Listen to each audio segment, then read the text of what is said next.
welcome everybody. We are starting another section of the UNESCO Chair of Science for Education. It's a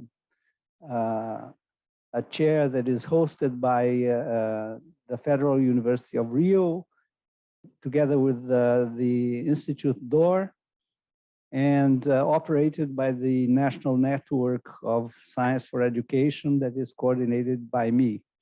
So it is my pleasure to start the second dialogue. It's a series of dialogues. We'll have another one tomorrow, which will be entirely remote, virtual, and then another one in June. Then we will evaluate the experience and then hopefully start again in the second semester. So today we have a section on sleep, rhythms, and education. And the chair will be Professor Fernando Lozada from the Federal University of Paraná, who's a specialist in chronobiology. And we have a small problem with the coming of Diego Golombek, because he had weather problems to depart from Buenos Aires to Rio. He's coming, and hopefully he'll be able to arrive in time to give his talks. So Fernando Lozada, please. Thank you, Roberto.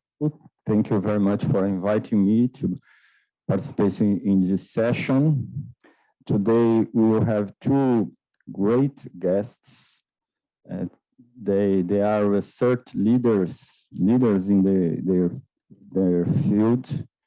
And we will start with Sidarta Ribeiro, and later I'll introduce Diego Golombek. Sidarta is a full professor of neuroscience of the Brain Institute at the Federal University of Rio Grande do Norte. Now he's living in Rio de Janeiro. He's a visiting researcher at Fiocruz. What's the name in English for Fiocruz? Or there is no name in English? Oswaldo Cruz Foundation. Thank you, Roberto. And Sidarta researches memory, sleep, and dreams, neuroplasticity, and education. And he wrote a book that I consider a masterpiece. I recommend his book, Oráculo da Noite. I don't know the name of the translation. What's the name? Oracle of Night. It's a great book. So it's a great pleasure to have you here. Thank you very much, Sidarta. Thank you, Fernando. Thank you, Roberto, for the invitation, everybody from Rede CpE. It's a pleasure. I don't know, I'm being filmed there. Okay, hello, everybody at home. We hope that Diego will arrive in time. He's a superb speaker. So let's see if we still have time to meet in today's session. Can we have the first, please? What I brought today to show you is a little bit of the research that we do in the lab, but I want to put it in some context. We can have the first one, please. Tem passador aqui. Obrigado. Desculpa.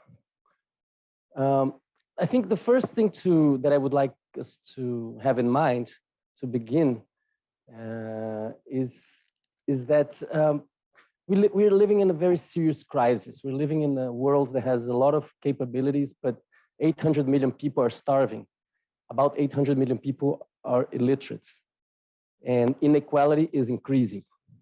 We have few people with access to most of the material means of existence, but also few people with the access to the immaterial means of existence.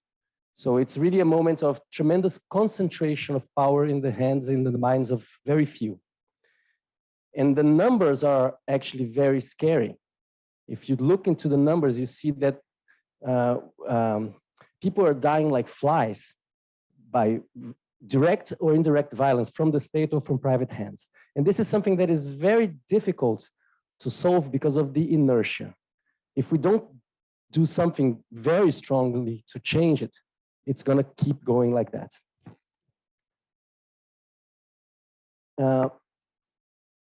If we if we talk about the issue in political terms, we'll see that people disagree tremendously about the solutions that can be provided. But there's one point of agreement which goes from the left to the right, from the atheists to those that believe in some God. It cuts across social class, across gender, across race, which is that education should save us. Education, schools are the place, the institution that can reduce inequality because they are supposed to provide fair access to the material means of existence, which allow you to acquire the material means of existence. So with a few exceptions, everybody will agree about this, at least on face value, at least on face value. But can the school really do this? Is the school equipped to be our beacon of hope? Can we really believe that this will be solved if we strengthen the school as it is? And the problem is that the school is not the same for everybody. This is very clear with the situation of the pandemics. The people that come from wealthy families, they were 2 weeks after the beginning of the pandemic, they were online having classes. We can say the classes were not good or whatever, but they were online having classes. Even 1 week in some of the schools in São Paulo and Rio, 1 week later, they were on. And I remember I live in the outskirts of Natal in the northeast of the country. And I remember that 2 years after the beginning of the pandemics, I saw a public school saying the classes are going to begin. 2 years later. So the problem with socioeconomical gradients is that everything that happens that was not expected tends to increase the gradient, tends to make inequality worse. Another example is the reforma do ensino médio, the change in the high school. How can I say this in English? The reform in the organization of high school in Brazil. The private schools, they jumped ahead and they followed the plan and they are ready for the changes to become effective at the level of the entry of the university. And the poor, actually, they just got lost in the middle of all that because they didn't stay with the old system, but they don't have the new system. It was just an excuse to make things much worse for the poor. So we really need to change the way that education presents itself to people to make this field level so that then maybe the school can reduce inequality. And then we have to understand that the living conditions of the majority of the people in the world are not conducive to learning in any way. Nutrition is bad, exercise is not available, and sleep is terrible. People live all together, they have to share very limited resources. And the consequence is that when the children of these families come to school in the morning, they are not fit to learn. They're not ready to learn in any way. When Leonel Brizola was the governor of Rio de Janeiro in his first government back in the early 80s, this was actually his central claim that or proposal is that he would put all these children in school and with meals, such a basic thing. Of course, this is, it falls short of really solving the problem, but it's the beginning of the solution of the problem, is to get people at least at the physiological level apt to learn. And this is a point that I like to nail with this phrase, that in poverty, biology overcomes psychology. We can discuss hours about how to improve education, but if you're starving, this is idle. If you haven't slept yesterday, this is totally idle. So we need to address that level first. It's not sufficient, but it's necessary. Opa, okay. I am part of a movement of a group of scientists that have biology in origin and that decided to look into education and see what can we do to try to help. And this way of looking into the problem has a lot of the way of looking into the problem that is performed in the clinical research, right? So in medicine, in the past 70 years, pretty much everything is now organized according to those keywords here, right? You don't establish new treatments if you don't have clinical trials that were randomized, in which you have a crossover design with large enough samples, with replicas, with double blinding, negative controls, placebo, and so on. And then the efforts to translate this to the education research field are, I would say, promising, but also quite challenging. In particular, at least in my experience, the issue of replicas, because every classroom is a universe, right? So it's really difficult to generalize when we're dealing with this kind of situation. In my own field, the past 30 years, it became very clear that sleep is tremendously important for learning. Both the sleep that comes before learning, the pre-sleep, as well as the sleep that comes after learning, the post-sleep, the consolidation sleep. And back in the day when I was doing my PhD, the discussion was, oh, which sleep, which kind of sleep? The REM sleep, the dreaming sleep, or the non-REM sleep, or another phase of sleep, because there are other phases.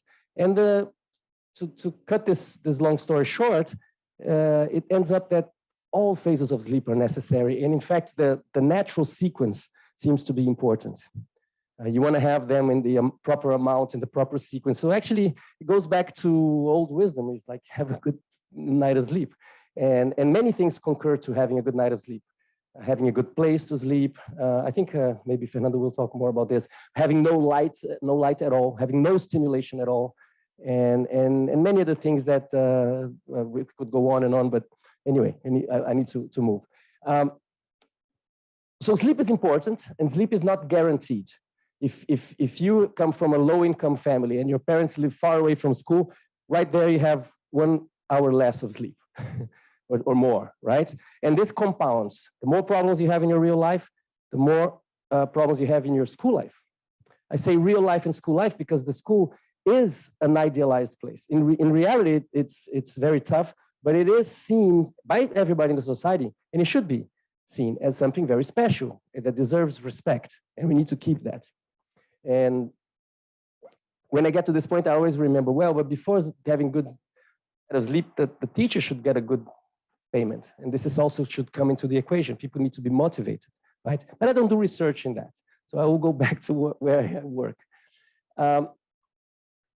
So it's very clear that having proper sleep that is not induced by pills, sleep that is not that had the sufficient amount of hours, that was not fragmented, is important for learning in rats and in humans in the lab.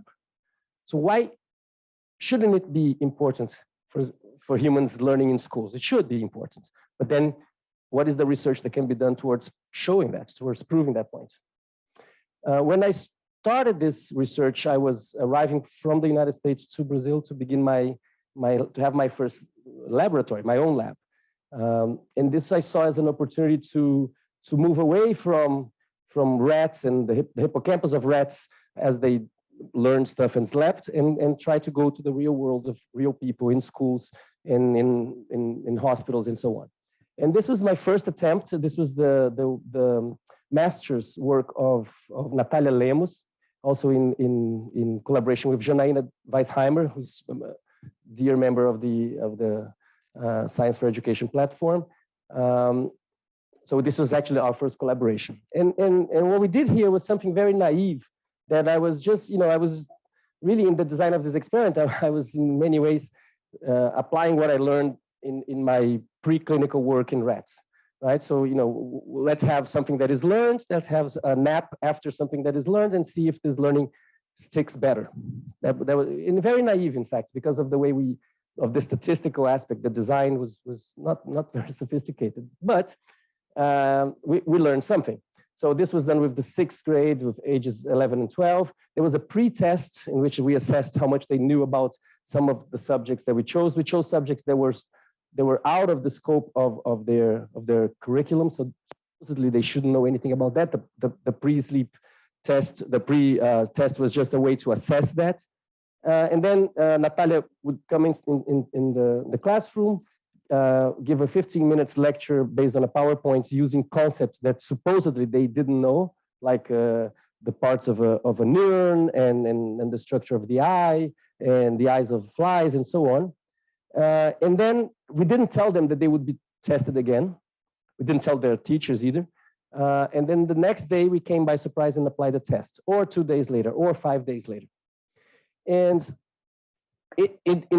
as the intervention, we had half of the kids going to another activity, like staying awake, playing, or learning, and other half of the kids having a nap in the school using basically a mat and a mask and air conditioning, which is important to notch.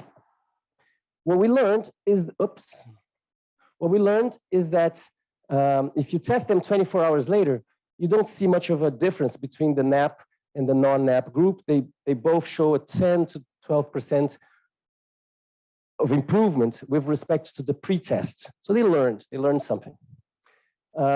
If you look into the tests done 2 days later, you see that it's already decreasing in the waking group, the group that didn't have a nap. And if you test the kids 5 days later, then you see that all the benefit that was gained on day one is gone. So basically they forgot. And the kids that had the nap, they still retain the information. So we're saying, there's many issues with this. It was a very large sample, but it was different subject in different groups. So it's hard to compare. We didn't balance the samples to begin with. Also, we had many strikes. So this took years for us to complete the study. But nevertheless, we got the feeling here that we learned something. And it is that the nap after learning is not making them learn more, but it's helping them to learn longer, to retain that memory for a longer period of time. And this seems quite useful, because if you were able to learn and retain that information longer, and if we think that every day you're learning something, so this is a little bit like compound interest. You just, supposedly, you're going to have more and more benefits as it goes on. When we published this, I have many criticisms on my own work here, but this was the first study to do something like this. There's another study by Rebecca Spencer, in which is preschoolers. It's a PNAS paper, but she actually took them to the lab to do the sleep part. And this was done in the school. And this is not of small importance, because in fact, in the lab, we know how it works. I mean, it works in the lab, but the lab is well controlled. And the school is not at all a controlled environment. Everything can happen all the time, right? We had many, we learned a lot about the many things that can happen that can disrupt the experiment. Then we decided to go for the second study. The second study was inspired by the criticism that we got. And we teamed with Mark McDaniels, who's a specialist in research and education. And we designed a very different experimental protocol in which, rather than test hundreds of children in separate groups, we tested the same children over and over again, week after week, by shuffling them according to this scheme here. So on day one, on Monday, they would receive a certain content, and this content was the content that was already in the curriculum, because this was another criticism that we got. The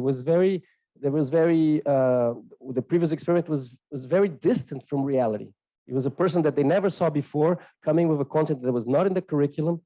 The whole thing was actually very far from real education. In this experiment here, we had Lucia Fraga, who's a teacher, actually being part of the experiment, being part of the research team, and she would offer content A, which was already planned in the curriculum, for everybody in the morning at 7:15. And then we split the two groups, because half of the kids would have sleep after that, and half of the kids would have another content that was predicted, content B. The next day, on Tuesday, they all got content C together, but then we did the crossover. So now those that didn't have sleep before, now they had sleep, and the other ones had content B from the previous day. So everybody got contents A, B, and C, as it was supposed to happen, but that content could be followed by sleep. This is the red group, or followed by more classes, or followed by a break. So the light blue is followed by class, and the dark blue is followed by break. So we have three things being here. And the question is, can we see any benefits? On Friday, they were tested on the three contents equally. And then we shuffle this week by week, week after week. What we found is that when they had short naps, it didn't make a difference. Less than 30 minutes of a nap didn't really help the students retain any more information. But when the nap was long enough, between 30 and 60 minutes, we found a significant effect, which is of about 10%. So in this sense, congruent with the previous study. It didn't have to be, right? I mean, it's an observation. If we do 100 of those and it's 10%, then we say, oh, it's 10%. But for now, it's just observation. So it seems like post-training apps really do increase the persistence of school learning that happens in the school environment. And this has a lot, let's say, dialogues with the discussion that goes on now in Brazil, the need to make education tempo integral, full period. That means the children will come in the morning and leave in the middle of the afternoon, or even at the end of the afternoon. This is important for many reasons, and one of the reasons is that then you have time to add sleep to the schedule. If you're only in the school for 3 or 4 hours, then it's very hard to have 1 hour, 2 hours of sleep. Then came the third study, and this is to do with literacy. Even though literacy has been increasing in most of the world, it's still lagging behind in many parts of the planet, including in Brazil. The world has, this is from 2017, it's more now, but it's estimated in 800 million people that cannot read and write. And in Brazil, this is also quite serious. We're talking about over 12 million people that cannot read and write. When we started this research, we were inspired by an observation that I believe everybody here that has your own children or is a teacher will probably have had in your life, which is children, when they're learning to read and write, they will write letters in the opposite direction. They will write mirror letters, right? So the B and the D, the P and the Q, the S and the Z, they tend to be written in the opposite, in the reverse orientation. This, of course, does not affect every alphabet, but it affects the Latin alphabet. So that's a lot of people in the world. There is the reasoning for why this is so. And this reasoning comes from neuroscience.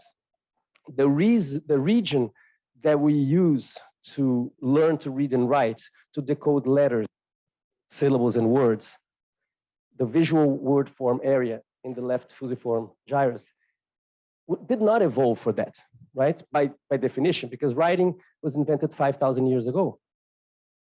So this region was evolved for something else, and this something else is face recognition. So we using Stanislas Dehaene's terminology, we recycle the visual word form area. Actually, we recycle the left fusiform gyrus to become the visual word form area, to transform it, to program it into a part of the brain that is very good at detecting those differences. But when you are detecting a face, do you really need to tell the left-right profiles? Probably not, right? And the argument, which is presented in this paper in Science here, what it proposes is that if you are trying to detect the face of a predator, like a tiger, it doesn't matter which profile it is, you need to react fast. So the selection was favoring fast processing, no details, right? And this is the kind of reprogramming that we need to do. We need to, over the course of months or years, we need to learn how to do something that evolution shaped in a different way. This is the reasoning, okay? It's just a conjecture. And this is supported by a finding from Stanislas Dehaene group and the work of Felipe Pegado, who's a collaborator in this work, who was just hired in Sorbonne, my good friend after many years of postdoc, so this is something to be cherished.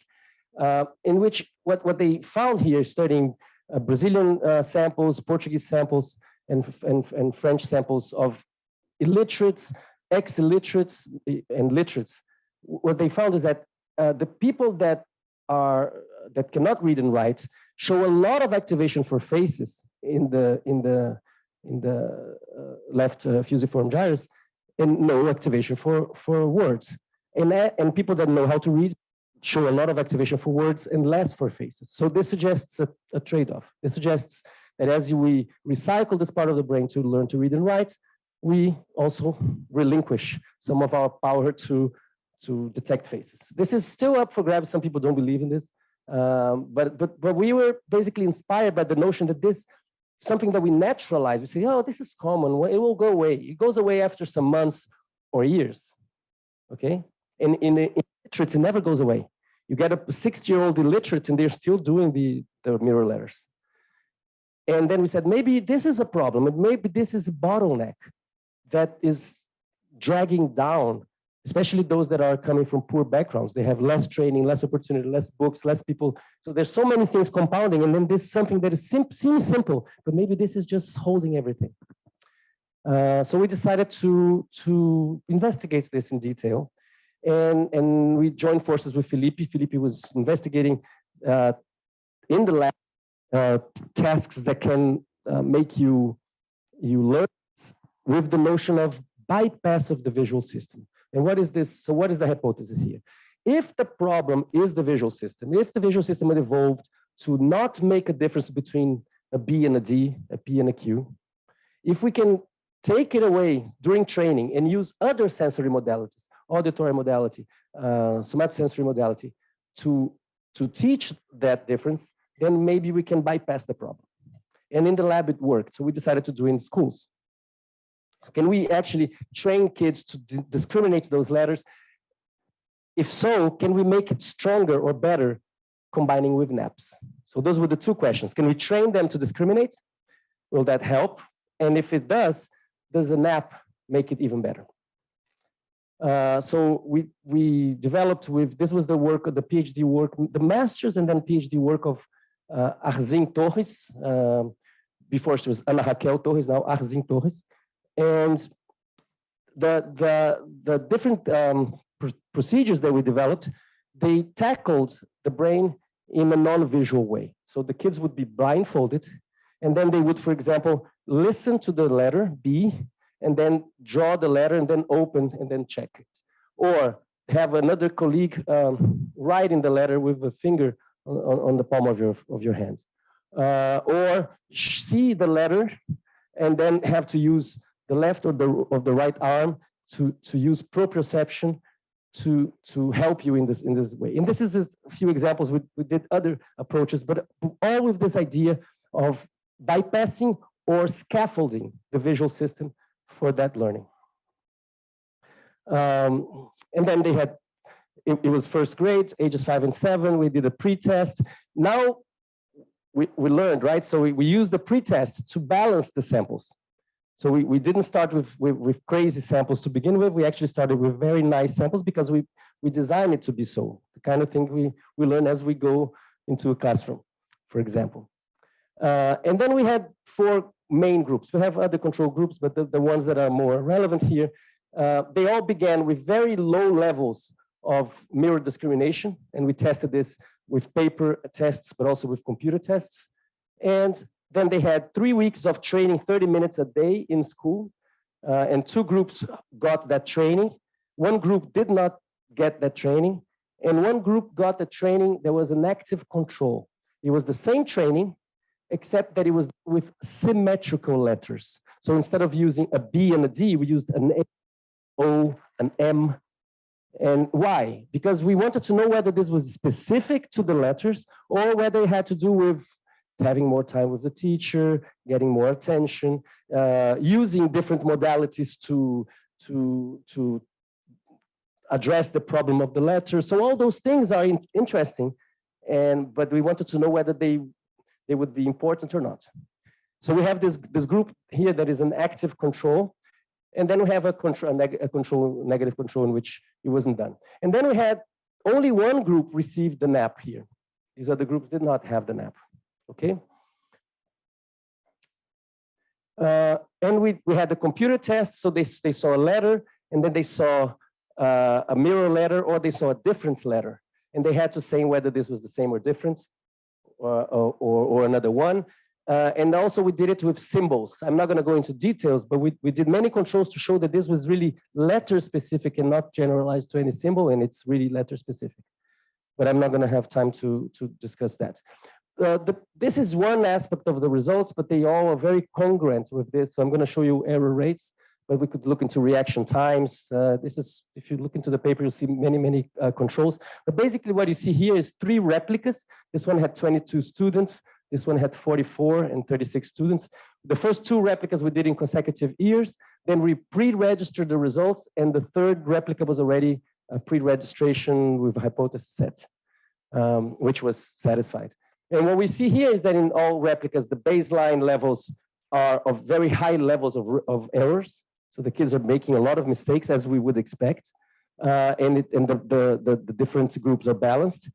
When we test them after the 3 weeks of training, you see that the groups that got proper training, and as well as training followed by sleep, the error rates dropped dramatically. So they learned. They know the difference now, okay? And this is specific for the training, because when you get the active control that got training with symmetrical letters, there was no benefit. So getting attention and doing all those things will not get you to learn. You need the specific knowledge. I mean, you say, oh, of course, right? But this is a sanity check. As we know, social emotional abilities are important for learning, and maybe just getting more attention will do miracles, but it's not the case here. You need specific information, okay? The surprising thing, and this is something that, Fernando, it was not a plan. We just one day, the student said, oh, you know, we have these results. Should we write a paper? Said, why don't you go back and test them again 4 months later? It was not a plan in the beginning, because we thought that we would see something after 2 weeks, and this would be it. And then we decided to go and check them again. And what we found, and this is really cool, I was really surprised. Well, it was not so much surprised as I was happy. And what we saw here is that the students that got training plus sleep, the red group here, they were as good or even better than before. They were perfect. They learned everything. They had 0 errors, okay? But the group that just got the training, they started to slide back. And this, well, of course, this is scary, but it's also, I was happy because I said, okay, so this is a good argument. It's a strong argument to have the naps there. Because if you're going to learn and forget, even after all these controls, so basically what we're doing in schools is to enxugar gelo, como é que fala isso em inglês? We're attempting something that is very hard to be done, because all the time the learning is being undone, unraveled. This is true for response times. This is true, and then it's very specific of letters. It's not for any symbols. It doesn't. So anyway, we can look into the paper. But then, I mean, discrimination of mirror letters is not a real skill in the real world, right? You don't really need to do that particular skill. You need to do the whole thing. You need to learn and read and understand. This is the real goal.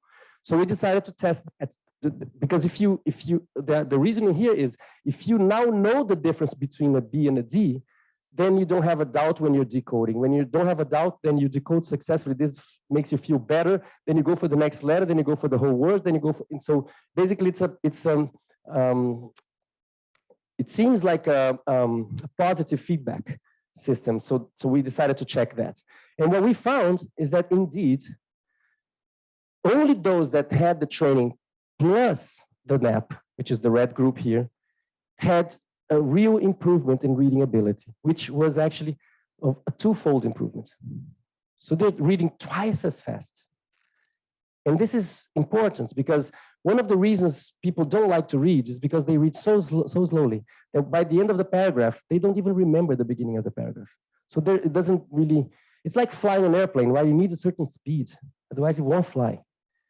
And we believe we have convincing evidence here that we can solve something that may take months or years, may hinder students for months or years, in only 3 weeks with something that is very low cost, super low cost, and non-iatrogenic. You're not adding a substance. It's just you're using the physiology in your favor.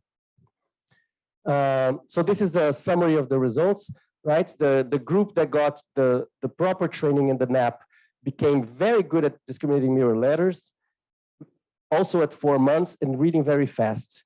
The group that only got the training, they were very good at discriminating the letters right after the training, but then it became not as good after 4 months, and they didn't read faster. So what they learned didn't really serve them for reading.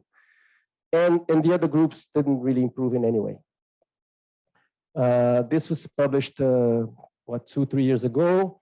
And I think it's now making a stronger case for really bringing naps, particularly for this moment, this very critical moment, which is the acquisition of reading and writing. When I started those experiments in 2006, the Secretary of Education of Rio Grande do Norte State, where I live, said, "Oh, let's do this across all state schools." And I said, "No, because I never did anything like that. I'm just coming from a lab bench, from rat work. We need to learn, right?" And then actually, if I had said yes, 2 months later, she was already replaced. So, I mean, it was not a very consistent proposal. But now I would feel much more comfortable to discuss this kind of policy change with people that are in that business, because in fact I feel now that we may have an opportunity in Brazil. In Brazil, there's many problems, right? But one of the good things about Brazil is that we have a national curriculum. So I see an opportunity there for gaining an advantage, a competitive advantage very early on. If you get a competitive advantage early on, if you can give the kids in poor schools, coming from poor backgrounds, if you can give them an advantage early on, this may actually get them to places. So I see this as a very interesting low-cost alternative that we should investigate more and extend. I want to thank for all the supports and in the past 5 years I grew accustomed to saying I want to thank all those institutions that no longer fund science in Brazil. Now I'm happy to say I want to thank those institutions that are again funding science in Brazil. And I want to just conclude by saying one thing that we were talking before coming here, is that in the past weeks, I've been feeling that we are not discussing the most obvious thing in front of us, which is the arrival of robots. It's very obvious things are going to change dramatically. Goldman Sachs predicted 300 million jobs lost in the first wave of artificial intelligence. And those are good paying jobs. Those are jobs of people that are coding, preparing text, preparing images. We're talking about a very difficult future for our children. And they don't see it. In my own children, they feel that the future is going to be easy because they don't even need to learn, because the machines are doing things for them. And it's hard to convince them that it's the other way around. As we relinquish our mental powers, the machines are becoming super powerful. And this seems very dangerous. And maybe I read too much sci-fi, but I'm scared. So thank you, Roberto, for the opportunity. Good to be here.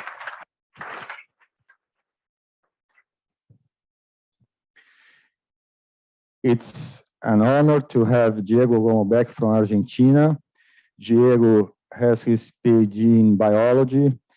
He's plenary professor at the Universidade de San Andrés, where he is the director of the interdisciplinary lab for the study of time, Litera. After you can explain for people from Brazil what's Litera. We don't know this word. He's full professor at the Universidade Nacional de Quilmes, where he had the chronobiology lab. And you are from CONICET. You are from CONICET. Thank you very much to be here, Diego. Muito obrigado, Fernando. Thanks a lot. It's an honor to be here. I know your work. I've known your work for a very long time, and I really appreciate what you're doing with this the School of Science and Education. And yeah, I do need to explain you about the name of the lab because it's only in Spanish. It's the Laboratorio Interdisciplinario para el Estudio de el Tiempo y la Experiencia en la República Argentina. And the whole point here is that the acronym is Litera. Litera in Spanish, and in French as well, it's bed. So we are very proud about that. Now I can retire now that I have a lab that is called bed, right? But now I'm going to tell you some of the things we've been doing and some of the things we've been thinking about on related to science of education, but mainly time and education, in a similar fashion to what Sidarta was telling you about sleep and education. Can we put the slides on, please? So the title here is chrono-education, which is we're going to talk about how time has to do with education, with learning and teaching as well. And this is on the framework of your own school, the Cátedra de Ciência para Educação, science of education, right? So what do we mean by science of education? Lots of things, right?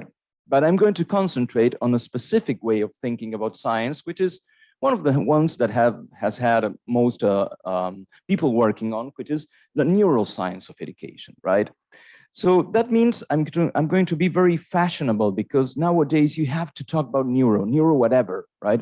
Neuro football, neuro coffee, whatever. That's if you don't talk about neuro, you're not doing science, right? So let's talk neuro a little bit. And as you know, the prefix neuro has been used extensively for many things. For example, you can talk about neuromarketing or neurocoaching, neurotraining, neurogastronomy, neuronutrition, neuromanagement, neurogym, and also the version for kids, right? Neurogym kids, con gusto a morango, with a strawberry flavor. Also neurodecodification, I have no idea what that means. Neuroeconomics, neuroemotion, neuromagic, neurogenealogy, and neuroarts, right? Neuro whatever. So when you say neuroeducation, the first thing you should think about is it real? Is it science? Well, yes, it is. And very important people have been working on the field, like, for example, the people that are doing science of education and people all over the world. And there are many books about this. Some are in Spanish, probably you have many in Portuguese. And we also have specific journals that have to do with neuroscience and education. Very good journals, I have to say. We do have an LE school for education, cognitive and neural sciences that has been staged in Brazil a couple of times, in Argentina, in Chile, and in Uruguay as well. Also, of course, World Congress of Neuroeducation. There is something going on, thinking about the neuroscience of education. What does the brain have to do with what goes on in the classroom, right? People have been thinking for a very long time that between neuro, the brain, and education, there is a long bridge. That's how the field started, actually. And well, Roberto knows this very well because he wrote about this in a couple of papers and books, that people have been saying that between the brain and schools, there's a bridge too far, right? What neuroeducation is trying to do is to fill that bridge with specific and very concrete actions. For example, we can talk about how to study empathy from the lab to the classroom, how to study motivation, memory, attention, nutrition, and many other things that we could put on that bridge that is too far. My proposal here for this specific talk is what happens if we put time and sleep on that bridge. Is that for real? Is it something we had to pay attention to? Is it only a phenomenon that we study in the lab and not in the school? So to start with, the study of time in the body is called chronobiology, and it is based on the fact that we all have a little piece of the brain that counts time and tells the body what time it is. And we can think of ourselves as clocks, like clocks with legs that move everywhere, and everything we do around the day has to do with this clock. Like, at what time do we have the peak in temperature? At what time do we sleep? At what time do we have a peak or a thaw in hormones and so forth? But among these different functions that we have in the body clock, of course, we also have cognitive functions. Like, if you measure cognitive function around the day, it will be very different. This is something that a colleague of us, a Mexican called Pablo Valdez, has been working for a very long time now. He figures out how different kind of cognitive tests vary throughout the day, and the same have these Swiss people have been doing, Bernard Cahohen, and so forth. So if there is a real rhythm, if things change in terms of cognitive function, then we need to apply that to the school, because in the school we are there in the morning, in the afternoon, sometimes in the evening, and our performance necessarily is going to be very different because our clock is different throughout the day, right? So having that into account, I want to tell you some very general things about time and sleep in that bridge between neuroscience and education that has to do with schools, have to do with teenagers, has to do with some of the things we are doing in the lab right now. So let's start with school schedules, right? And actually, let's start with Drummond Andrade, right? He said something which is wonderful to start with. Who had the idea of cutting time in slices, right? Cortar o tempo días, because the school does exactly that. The school cuts time in slices. You have different hours that sometimes are 40 minutes long, sometimes are 50 minutes long. Then you have the morning shift, the afternoon shift, and so forth. Well, according to Drummond de Andrade, this was an individuo genial, a very interesting idea. I'm not that sure about that in schools, right? How did it all start? How did school schedules start? And that's something we have to think about because we naturalize how things are today. And we say it's always been like that. It's always been like that. School starts at 7 or 7:30 or 8, and each school hour has 40 minutes or 60 minutes or whatever, and we won't change it. Let's go into the evolution of school schedules. It is something we have to think about before making that last forever. One of the first studies after the classical education studied by Comenius and so forth is this one from the late 19th century, 1885, that is going to advise how to divide the day in different schedules according to the age of the according to the age of the students, right? So as you can see, they start by advising 11 hours of sleep for a 6-year-old to 8 hours of sleep for a 16, 17 years old, which is something quite reasonable, I have to say. But we have forgotten about this. No 6-year-old sleeps 11 hours and no 17-year-old sleeps 8.5 hours. So something we have to think about. Then in this Swedish Medical Association advice, then we have how long we need for hygiene, for feeding, and how long we need to work in school at home, going from 2-3 hours to 9 hours, right? Which is quite similar to many of the situations we have now. Go into the early 20th century, a French proposal that is also going along the same lines, right? But it's telling us that for 12, 13-year-old students, we only need 5 to 6 hours in school to work with. Then in the mid 20th century, also at a conference in France, then they also said how much you need to spend at school, how much you need to spend at home, but not having to do with school and so forth, right?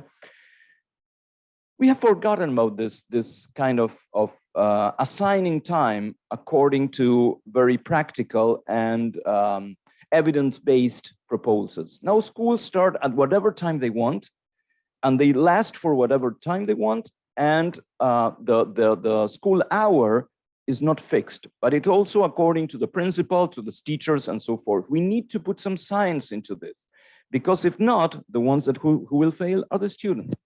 We'll see in a few minutes, right? So we could talk about sleep and time in different ages, but the main one we are concerned with is teenagers. Why? Because teenagers have a different clock, have a different circadian clock, which is the same one that we have as adults, the same one that kids have, but it measures a different time. That's why it's usually called as the perfect storm, right? What do we mean by this? Well, at some time, remember, we are all young people, right? As Belchior is saying here, but we don't remember how much we had a very bad time when we were teenagers, waking up very early and then trying to sleep at a reasonable time. That's still happening, and we need to deal with that. This has to do with a very specific term in chronobiology called chronotypes, which means at what time do you prefer to do things, right? At what time do you prefer to go to sleep? What time do you prefer to wake up, and so forth? And according to chronotypes, we categorize people into two main groups, which is owls and larks, right? Owls are the evening people, while larks are the morning people. We are all very different. We know what we are. We know if we are more morning or more evening, but we are certain about is that we change throughout development. Very young kids tend to be more larkish, while old people also tend to be larkish. And in the middle, we tend to be more nocturnal, more owl-like. And adolescents in particular, teenagers in particular, are definitely owls. They do everything later, and not only according to culture. Because when you say this in different kind of audiences, the answer will be, of course, right? This is culture. Teenagers want to do everything later because they start parties very late, or they are on social networks late and so forth. And that's true, of course. The culture, specifically in Latin America, is very late, right? But that culture is mounted on a biological basis, which is that the biological clock of teenagers points to later hours. They are biologically owls, not only culturally owls, right? How do we measure this? There are different ways of doing this. And actually, I'm stopping here thinking that some people in the audience might be working in schools. And this is a wonderful practical task for doing with the students. Measure your own rhythms, measure your own chronotypes, and so forth. You can do it in different ways.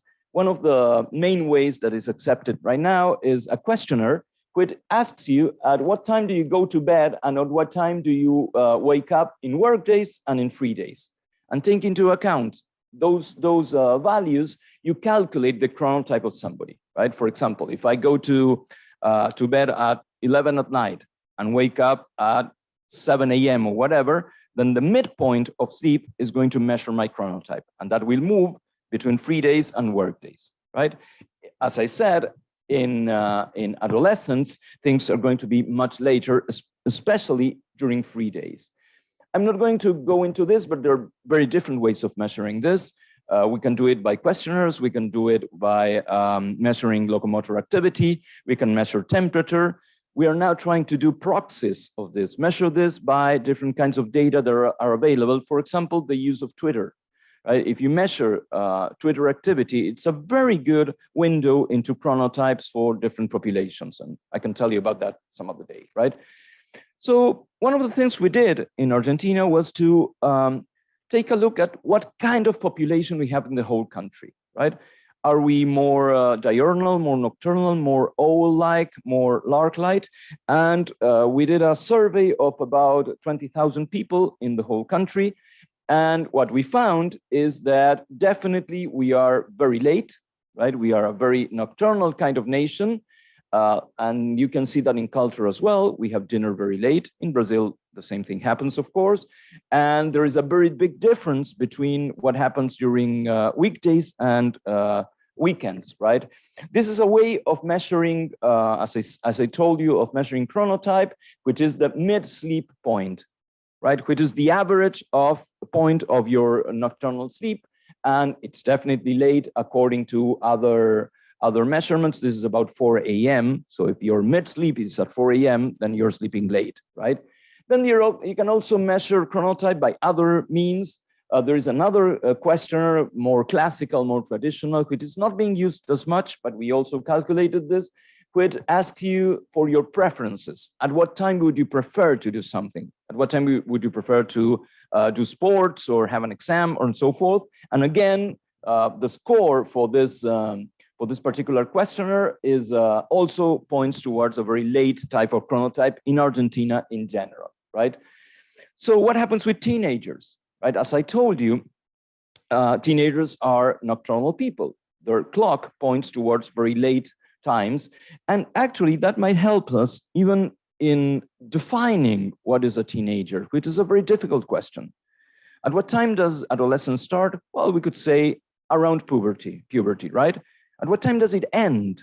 Well, we don't know, right? If it ends when kids leave the parents' house, it's about 30 something right now, right? I don't think kids live earlier during these times. But actually looking at chronotype, you can have a marker of adolescence, and this is work of one of the main people in the field, which is Diego, and he defined adolescence as the window of development during which the individuals are definitely late kind of chronotypes. Taking that definition into account, adolescence starts around puberty and it ends around 21 years old, which is quite interesting to think about, right? Back to larks and owls. Why do we call adolescence the perfect storm? And this is not my definition, but one of the main persons in the field, which is Mary Carskadon, which Fernando has worked with her quite extensively in the past. And what is this professor has been postulating for a very long time? Okay, teens are owls. If they would do as they prefer, they would do everything very late. But on the other hand, the pressure to wake up early is very strong because high school all over the world starts very early, right? It starts at 7, 7:20, 7:30, 7:40 at the most. So if they go to bed at midnight or after midnight, which is what their biological clock is telling them, they compress their own biological sleep cycle, right? And that's the perfect storm. That's what Mary Carskadon calls the perfect storm. It's a vicious cycle, right? They go to bed late at night, right? But then they have to wake up very early and they have problems with daytime alertness and so forth. And this goes on throughout the week. During weekends, of course, they go back to bed very late and they wake up very, very late as well. And that defines something that was defined by the other hero I mentioned a while ago, which is Till Honeberg, which is called social jet lag. We all know what jet lag is, of course. Jet lag is what you feel when you fly through different time zones. And then you arrive in Europe, in Asia, whatever. And there is one time, one schedule for the world and one different schedule for yourself, right? And you take some time for synchronizing, for adjusting to this change. You can have that without moving from your house, right? If social time is different from biological time, you're having social jet lag. If you wake up with an alarm clock, that's not the time in which your biological clock is telling you to wake up, but society. And that's what we call social jet lag. And adolescents, teenagers, suffer from a lot of jet lag because of this mismatch between their internal time and school timing, right? So let's talk a little bit about waking up, right? And Renato Russo says, when I wake up, I have a lot of time. I have all the time in the world. And one of Pessoa's heteronyms says, it's everything that happens very early. That's exactly what the teenager thinks, right? It happens too early for my biological clock. So in adolescence, again, work by Mary Carskadon, as you can see, the amount of hours they sleep, right, has to do with their age, right? And the more they age, they sleep less because they wake up very early, but they go to bed very late. And see this mismatch between non-school nights and school nights. This is social jet lag. This difference between the amount of hours they sleep on weekends and on weekdays is exactly social jet lag. And that has been repeated in many countries, including Brazil, of course, right? The first study about what to do with this was done not because of a scientist, but because of a teacher, right? A teacher in the state of Minnesota in the USA decided to try to change the schedule of schools, making the students go to enter the school about an hour later.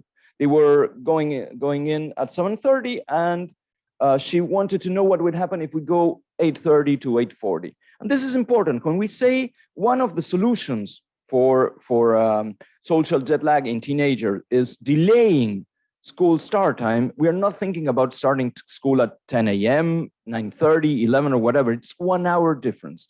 If we could start at 8 or later, as I will show you, things will certainly go much better, right? So look at what happened when they started at 7:30 in one of the districts in Minneapolis, right? They would sleep for 7 hours, and that's less than the recommended amount of time for sleeping at this time age, right? If they start at 8:40, they sleep 1 hour more, and that hour makes a lot of a difference. It's a world of a difference. They won't be sleepy, they won't get ill, they won't get late in school, and they will be happier, as I'll show you in a minute, right? So if we have the solution, why don't we do it, right? Why don't we go and tell schools and principals, you need to start later? Well, there are many excuses for this.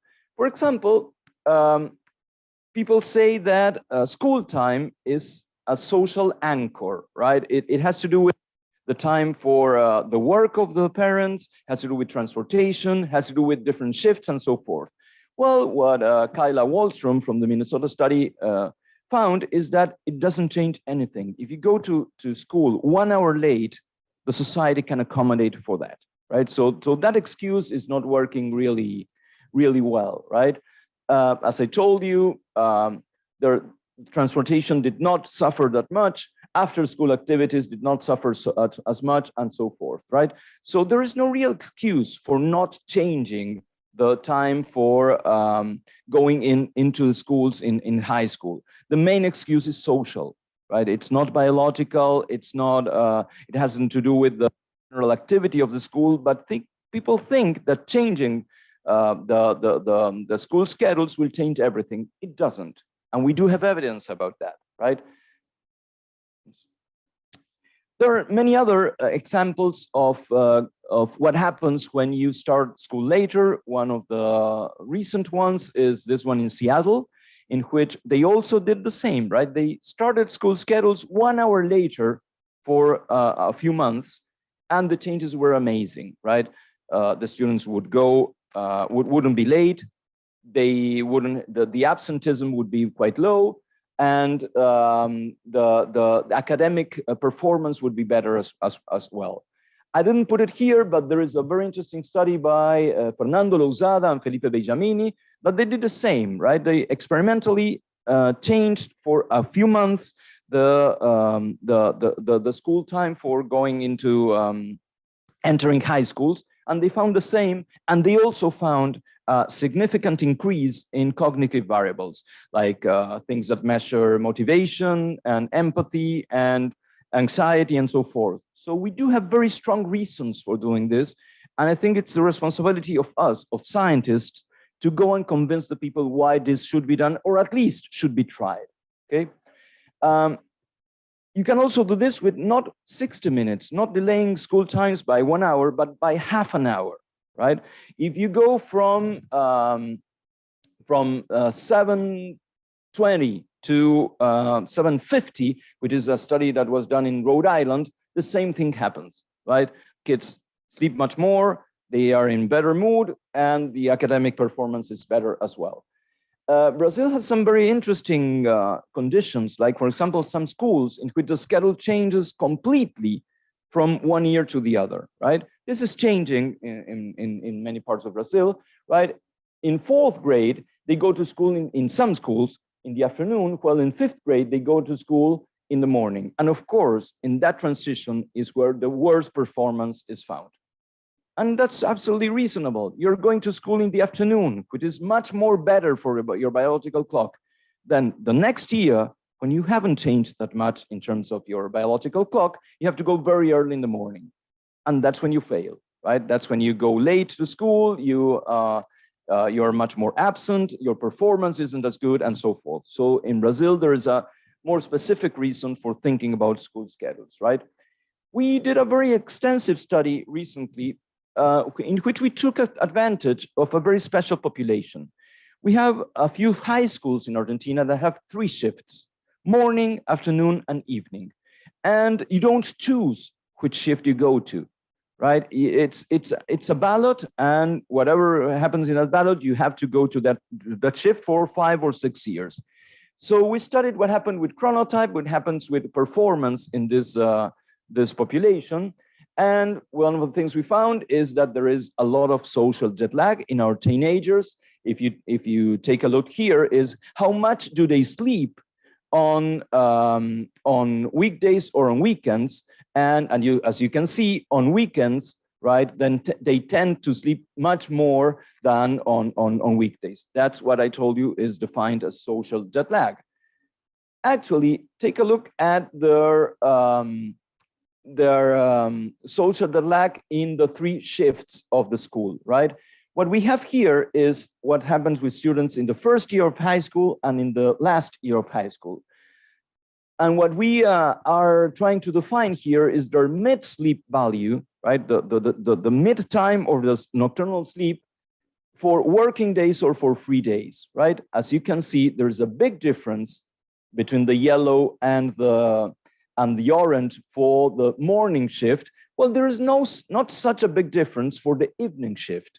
So we are inducing a lot of social jet lag in teenagers when they go to the morning shift that starts at about 7:20 as well, right? That's exactly the same. And what happens with performance? Well, what we found is a significant correlation between performance in math and language according to the shift and to the chronotype of the students, right? If you're nocturnal and you go to the morning shift, then your grades won't be as good. So we are having different opportunities for students here according to their biological clock, and that's not fair. That's absolutely not fair, because if we could accommodate schedules to their own biological clock, then things would be much better for them in terms of mood, in terms of health, and in terms of performance. Okay.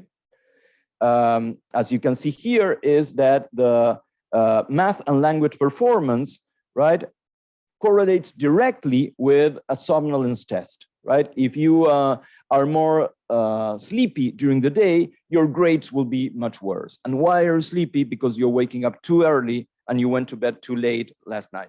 Why did you go to bed too late last night? Because you're a teenager. There's nothing you can do about that. Why did you go to school too early in the morning? Because school starts too early in the morning, and that's something we can really work with, okay? What can we do with this, this particular condition, right? This is a proposal of Juliana, and she says, of course, the first thing we should do is to change school start time for high school. Also, what happens with schedules? Do we need a morning, an evening, and an afternoon shift? Can we do something more extended so we can deal better with school hours? We need to educate students. We need to educate teachers and also the families, because when you tell families we want to start school at 8 or 8:15 or 8:30, they don't like it. They say that's a waste of time. We are losing 1 hour. What happens with my job and so forth? And we have evidence that that's not as bad, right? Also, within the school, what do we do? I mean, do we put math classes in the first hour of high school? Well, definitely not, because students will be absolutely sleepy at the time. When do we go outside? When do we look at natural light and so forth? And as I just said, light is the gas of biological clocks, right? So we know how to illuminate classrooms, how to do outdoor activities, then that will be much better for the sleep-wake cycle of teenagers. Now, a couple of other, let's call them experiments that we did recently, right? What happens if we could stop time, if we could have an experimental situation in which time would stop, right? But actually, time doesn't stop. Well, it did stop for all of us. That's called pandemic, right? During the pandemic, we didn't have time as regularly as we had in other times. So we did a quite extensive study also in Argentina about what was happening with chronotypes, with the sleep-wake cycle, and other variables I'm not going to talk about during the time in which we were quarantined, where we were locked down in Argentina for about 4 months. And well, this was published a couple of years ago. And the main take-home message is that 3 things happened during the pandemic. First, we slept more, less significantly more, and that's good, because we were not sleeping as much as we needed, right? We reached the recommended amount of sleep time during the night during that time of lockdown. That's good. Second thing, we were more regular. That means that our social jet lag was not as bad, because we were going to sleep and woke up at about the same time during weekdays and weekends. That's good. 2 good things for the pandemic. But we did everything wrong in terms of at what time we did go to sleep. Everything started much later. We went to bed much later and we woke up much later. And that's not good, because we were missing the first hours of the morning, in which that light is the main synchronizer, the main entrainment agent for the biological clock. So if we want to follow some of what we learned during the pandemic, which some things we did learn, is, okay, it's good to sleep more, it's good to be regular, but we don't have to go that late into the night, right? And finally, let me tell you about a couple of other experiments we're doing right now. This is very preliminary, but I thought it was very interesting for discussing in this School of Science and Education. And I'm going to tell you two very ongoing experiments, right? That have to do with taking advantage of time, right? Another heteronym, my favorite, I have to say, my favorite heteronym of Pessoa is Álvaro de Campos. And also, if we are really living in the present, like as Alberto Caeiro would say, another Pessoa impersonation, right? One of the things we've started doing very recently is asking something else. Why don't we go to sleep? If we all know that we need to sleep, and we need to sleep quite earlier than what we are doing now, we know that we don't have to get illumination, we don't need to have screens like tablets, cell phones, and so forth. We know that, and it's in the press all the time, and we talk about that all the time. We go to schools and talk into that, but we don't do it. And in psychology, not doing something that you're supposed to do has a very specific name, which is procrastination, right? So we delay something we need to do. So we found out that there is a term called bedtime procrastination, which is, you know you have to go to bed and you know you have to sleep, but you don't do it. So we changed some kind of questionnaire for measuring bedtime procrastination. And as I told you, this is very recent. And we have our very first data about this, and we're ongoing samples of this in different populations, specifically in high school students, but in different populations as well. What we found is that indeed there is a high value of bedtime procrastination, right? His goes from 9 to 45, and we are at around 25, which is much more than what we would want. And that correlates absolutely with a general procrastination and a self-control variable, right? If you sleep procrastinate, you're probably procrastinating other things, right? So when we have the data, which as I told you, this is very recent, we want to act on this. And we want to act by educational and behavioral science kind of approaches, right? Going to the schools and to other populations and showing them that you're procrastinating, something that is very important for your health and for your performance in school. And very slowly with behavioral science approaches like sending WhatsApp messages and doing social networks and so forth, we hope to change this at least slightly. So this is one of the things that we want to tell you. Well, this is the correlation between the different variables, right? As you can see, bedtime procrastination has a significant correlation with self-control and so forth, right? This is very preliminary, so I won't go into this. And the other direction I wanted to tell you, right, which has to do with the decisions we take, right? As Mario Quintana or Poeta Gaúcho says, life is the homework that we take for doing at home, right? And what do? We take specific decisions. We decide what to do. And also, time is a source of anguish. Sometimes when you don't have time and things go too quickly for what you can do, you are very anxious, as Miguel Torga says here, time as a definition of anguish, right?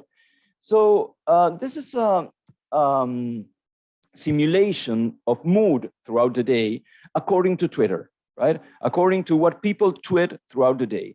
So what we are seeing here, this is also very preliminary, there is a high mood value early in the day when you wake up, then it goes down because life puts you down, right, throughout the day, and then it goes back up again when you go back home, right? This was based on other studies that have to do with how to study emotion by recall. If you ask somebody to recall what happened yesterday and how did I feel at 8 a.m., at 10 a.m., and so forth, you can also recall your emotions. But what we are doing here is trying to find out if sleep has to do with mood, if sleep have to do with cognitive function. And how we do that, how are we doing this? And this again is very recent, that's why the graphs are so crappy.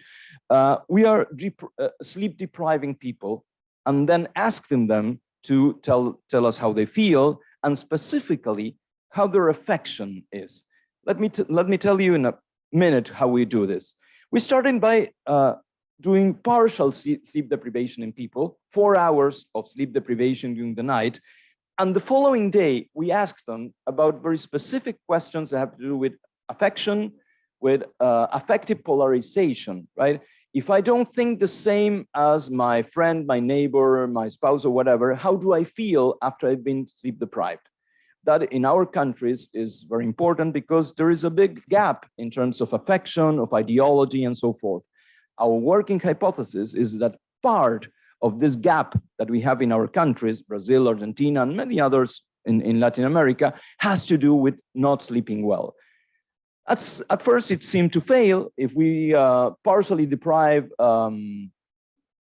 sleep to people, then there doesn't seem to be any difference in terms of how do you feel with some extreme notions of ideology, ethics, and so forth, and also how comfortable would you feel with somebody that doesn't think the same as you do, right? That's social distance in terms of this. But then we went for the real thing, which is complete deprivation of sleep for one night, and the following night, there is a significant difference in extreme feelings and social distancing, right? So we think there is something there. I hope to tell you more about this in a few months or a few years, whatever, that we think that part of the gap, of the ideological gap that we have and our difficulties in decision-making during the day have to do with how well you slept the night before. And this is important for the whole population, but especially important for teenagers, especially important for schools, because if you have sleep-deprived students, it means they won't take good decisions, they won't make friends, right? They won't be very empathic with other people and so forth. So that's something that we want to apply in the future, right? So in summary, we talked about many things. It was, I just went very superficially through some of this. We talked about the evolution of school schedules. We talked about teenagers and how teenagers represent the perfect storm here, specifically because they have to wake up too early in order to go to school on time, which starts at about 7:20 to 7:40. And then I showed you very briefly what happens in an experimental setting, which was the pandemic, which was lockdown, and some things were not as bad in terms of sleep. And finally, I told you a little bit about what we are doing now, some very recent experiments having to do with bedtime procrastination and decision-making and affective decision-making regarding to sleep. So what do all these have in common? It has to do with sleep, but one of the main reasons for sleeping is not sleeping itself, but dreaming, right? And as Milton would say, we also need to dream, and one of the ways of dreaming is sleeping well. Thank you.